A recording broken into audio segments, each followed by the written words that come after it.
GNM 2024 পরীক্ষার্থীরা অধীর অপেক্ষায় রয়েছে যে রেজাল্ট ডেটটা আমাদের কবে আসছে, মানে রেজাল্টটা আমাদের কবে আসছে আমরা খুব অপেক্ষায় আছি। দেখো বন্ধুরা, আজকে এই ভিডিওতে আমি তোমাদের একবারে পারফেক্ট ডেট বলবো যে কবে তোমাদের রেজাল্ট অ্যাকচুয়ালি আসতে চলেছে। তোমরা এর আগে আমার যত সমস্ত এরকম ভিডিও দেখেছো যে রেজাল্ট কবে আসছে বা কাউন্সিলিং কবে থেকে শুরু হবে, তোমরা দেখেছো আমি যে এক্সপেক্টেড ডেট বলি বা যে ডেটের মধ্যে বলি সেটা কিন্তু খুব একটা বৃথা যায় না, সেই ডেটের মধ্যে কিন্তু সমস্ত রেজাল্ট সবগুলো আছে।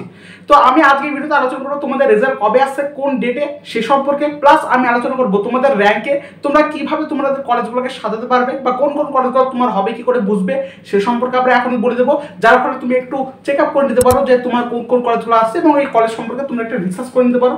প্লাস আমি বলবো যে এই বছরে তোমরা মানে কাট অফটা অ্যাকচুয়ালি কিরকম যেতে পারে, যে খুবই লো যাবে না 2024-এর মতো যাবে, বা অ্যাকচুয়ালি তোমরা কি কিভাবে চেক করবে তোমাদের র্যাঙ্কে কি কলেজ তোমার হচ্ছে। ঠিক আছে, তো ভিডিওটা খুবই গুরুত্বপূর্ণ। আমি না বেশি বকে শুরু করবো তার আগে একটা কথা বলি যে তোমরা যারা যারা নতুন ছিলে বা নতুন আছো বা সাবস্ক্রাইব এখন করোনি এএনএম জেএনএম 2024 পরীক্ষার্থীরা, তোমাদের সামনে কিন্তু রেজাল্ট আসবে, তারপরে কাউন্সিলিং এর বিভিন্ন স্টেপ শুরু হবে। তো সেই কাউন্সিলিং প্রত্যেকটা স্টেপ সম্পর্কে ঠিকঠাক ভাবে জানতে, কাউন্সিলিং কি কিভাবে অ্যাপ্লাই করবো, কাউন্সিলিং কি কিভাবে ডকুমেন্ট লাগবে, কি হ্যান্ড ত্যাগ সমস্ত কিছু যেন তোমাদের সব ঠিকঠাক থাকে, তার জন্য তোমরা এই চ্যানেলটাকে ফলো করে রাখতে পারো, সাবস্ক্রাইব করে পাশে থাকতে পারো। তারপর সমস্ত কাউন্সিলিং ডেটের সমস্ত কিছু আপডেট তুমি এই চ্যানেলের মাধ্যমে কিন্তু পেয়ে যাবে সর্বাগ্রে। ঠিক আছে, এবং দেখো আমি আজকে শুরু করি যে এএনএম 2024-এর রেজাল্টটা অ্যাকচুয়ালি কবে আসছে সে সম্পর্কে বলি। দেখো এর আগে আমি বলেছিলাম যে আগে একদিন তোমাদের বলেছিলাম যে রেজাল্ট কবে আসতে পারে, বাট সেটা জেনপাস ইউজি কাউন্সিলিং এর যে পরিবর্তন করা হয়েছে তার কিছুদিন আগে।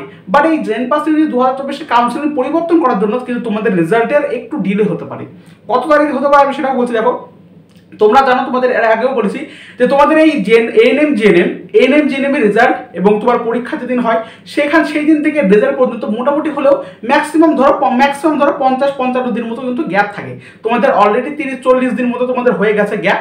এবার দেখো আমি তোমাদের একটা কথা বলি যে ডাব্লিউবিজির কাউন্সিলিং এর মানে রেজাল্টটা আসার একটা মুহূর্ত থাকে, যে আমি প্রায় চেক করেছি যে ডাব্লিউবিজি যখন কোনো একটি পরীক্ষার কাউন্সিলিং চলছে, ধরো ডাব্লিউবিজির কাউন্সিলিং চলছে, তার মধ্যে জেনপাস ইউজির রেজাল্টটা চলে আসলো। তো এইভাবে দেখো জেনপাস ইউজির কিন্তু কাউন্সিলিং শুরু হয়েছে, কাউন্সিলিং এ একদম শেষ মুহূর্তে গিয়ে অপর একটি পরীক্ষার রেজাল্ট আসে। আমি প্রায় চেক আপ করেছি যে এইটাই হয়, যে কাউন্সিলিং একদম শেষ মুহূর্ত তখনই কিন্তু একটা জেনপাস ইউজির বা বিভিন্ন রেজাল্ট আসছে। তো তোমাদের সেই হিসাব মতো আমি তোমাদের বলি যে এক্সপেক্ট একদম কত, তোমাদের 20 থেকে 28 এই তারিখের মধ্যে কিন্তু অ্যাকচুয়ালি তোমাদের রেজাল্টটা আসার কথা। দেখো তার আগেও চলে আসতে পারে বা তার পরেও যেতে পারে, বাট আমি যে তোমাদের বলছি যেহেতু আমার খুব একটা কথা ভুলভাল হয় না, তবে হলেও হতে পারে সেটা কিন্তু বলতে পারছি না। বাট হ্যাঁ, তোমাদের একটা ভরসা দিতে পারি যে 20 থেকে 28 এই তারিখের মধ্যে কিন্তু তোমাদের রেজাল্টটা আসবে। জেনপাসে যদি কাউন্সিলিং পরিবর্তন না হতো তাহলে তোমাদের রেজাল্টটা আরেকটু আগে অর্থাৎ 15 থেকে 17 বা 18 তারিখের মধ্যে তোমাদের চলে আসার কথা ছিল। বাট যেহেতু পরিবর্তন হয়েছে সেহেতু 20 থেকে 28 এই তারিখের মধ্যে ধরে রাখতে পারো, বা একদম সেপ্টেম্বরের লাস্ট উইক ধরে থাকতে পারো। সেপ্টেম্বরের লাস্ট উইকে তোমাদের রেজাল্ট আসার সম্ভাবনা প্রবল, অত্যন্ত বেশি। ঠিক আছে, সেই জন্য তোমরা সেপ্টেম্বরের লাস্ট উইককে কল্পনা করে যত সমস্ত প্রি প্ল্যানিং বা যে কোনো তোমাদের যদি কোনো কিছু প্ল্যান থাকে যে এই করবো ওই করবো হ্যান ত্যান সমস্ত কিছু করে ফেলতে পারো। ঠিক আছে, এবার দেখো এবার আমি বলবো যে কাট অফটা মানে তোমরা কি কিভাবে কলেজ সাজাবে সে সম্পর্কে আমি বলবো। দেখো তোমরা কি কিভাবে কলেজ সাজাবে সে সম্পর্কে বলার আগে তোমাদের বলি যে কাট অফটার অবস্থা অ্যাকচুয়ালি কি হবে। তো কাট অফ রিলেটেড একদম ডিটেলস একটা ভিডিও তোমাদের আনা দরকার। আমি আনবো করি বিভিন্ন ব্যস্ততার জন্য, আমার নিজের ব্যক্তিগত ব্যস্ততার জন্য সবকিছু আনা সম্ভব হয় না সবসময়। বাট আমি কাট অফটা রিলেটেড এএনএম আর জিএনএম পারফেক্টলি 2024 কি কাট অফ যেতে পারছে প্রত্যেকটা ক্যাটাগরি অনুযায়ী আনবো। সেজন্য তোমাদের পাশে থাকতে হবে, সাবস্ক্রাইব করে পাশে যুক্ত হয়ে যাও, বিভিন্ন নোটিফিকেশন তুমি সর্বাগ্রে পাবে। এবার বলি যে এই এএনএম জিএনএম 2024 কাট অফটা কেমন যাবে। অনেকে বলছে যে পেপার তো খুবই সহজ হয়েছে, ইংলিশ আর দিকে এই পোর্শনটা সহজ হয়েছে। ম্যাক্সিমাম যদি আমি ওভারঅল বলি, ওভারঅল পেপারটা কিন্তু তোমাদের ইজির মধ্যে আমি ফেলবো। সহজ অবশ্যই হয়েছে, সহজ হয়েছে। আবার মালদায় বা বিভিন্ন জেলায় কিছু কিছু টুকলির খবর ধরা পড়েছে, এর কারণে কাট অফটা খুবই একটা বেশি হাই চলে যাবে। আমি তোমাদের বলি 2023 সালে যে কেসটা হয়েছিল প্রায় প্রত্যেকটা জায়গায় কিন্তু কোশ্চেন লিক হয়েছিল, তেমনটা এবার হয়নি। এবার হয়েছে কিনা তার সম্পর্কেও নিখুঁতভাবে কিছু পর্যবেক্ষণ করা যায় না, তার কারণ একটা জায়গায় মালদায় প্রশ্নপত্র ফাঁস হয়েছে, তার মানে অন্যান্য জায়গায় আর কোথায় কি হয়েছে সেটা সম্পর্কে রিপোর্টে হয়তো আসেনি, হলেও হতে পারে, এর একটা নম্বর কথা।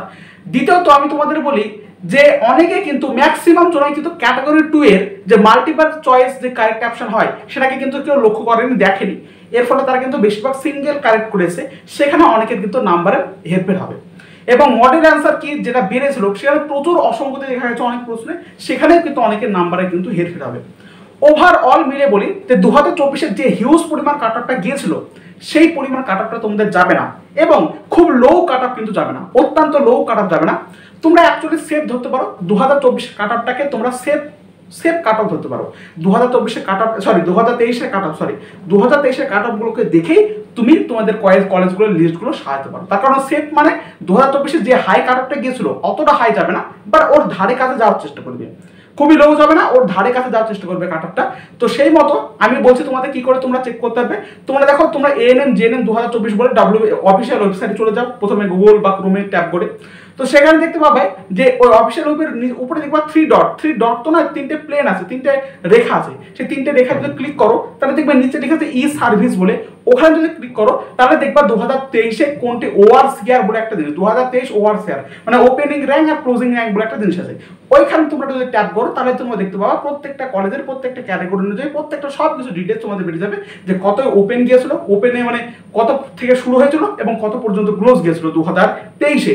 এবার সেই 2023টাকে অনুসরণ করে তুমি নিজে নিজে দেখতে পারো বা বুঝতে পারবা যে অ্যাকচুয়ালি তোমার কোন কোন কলেজগুলো হতে পারে। তো তোমাদের বিষয়টা বেশি জটিল হলেও বিষয়টা বেশি জটিল করবো না, তোমাদের যেহেতু হাতে সময় আছে তাই আমি কি করবো, আমি খুব সহজভাবে সুন্দরভাবে একটা ডিটেলস তোমার চার্ট এনে বা একটা তোমার এনে তোমাদের সব দেখিয়ে দেবো, ঠিক আছে? অসুবিধা নাই, একটু তাড়াতাড়ি আনার চেষ্টা করবো। হ্যাঁ, তাড়াতাড়ি আনার এতদিনের মধ্যে আনার দরকার ছিল আমার, তাও বিভিন্ন ব্যস্ততার কারণে করতে পারিনি, বাট আমি চেষ্টা করছি 2-3 দিনের মধ্যে তোমাদের একদম পুরো ফ্লো চার্টটা দেখাতে, যে 2024-এ কোন কোন কলেজে কি কি কাট অফ গিয়েছিল, সেই অনুযায়ী তোমার র্যাঙ্কে কোন কোন কলেজগুলো হচ্ছে আমি তোমাদের একদম ডিটেলসে মন খুলে বলে দেবো, ঠিক আছে? তো অবশ্যই আজকে এইটুকুই বলার ছিল। চ্যানেলের পাশে থাকো, যুক্ত থাকো। এনএম জেএনএম 2024 যারা পরীক্ষার্থী ছিলে, তো তোমাদের চ্যানেলটা অনেক কিছু শেখাবে, অনেক কিছু তোমাদের উপকারে আসবে। ডাব্লিউবিজে বোর্ডের যে কোনো নোটিফিকেশন আসলে এই চ্যানেলটা তোমাদের বলে দেবে। তো ধন্যবাদ বন্ধুরা, এখানে আমি শেষ করছি। দেখা হচ্ছে পরবর্তী ভিডিও, এবং অবশ্যই সাবস্ক্রাইব করে লাইক করে বন্ধুদের মধ্যে শেয়ার করে রাখো যারা এনএম জেএনএম 2024 পরীক্ষার্থী ছিল। ধন্যবাদ।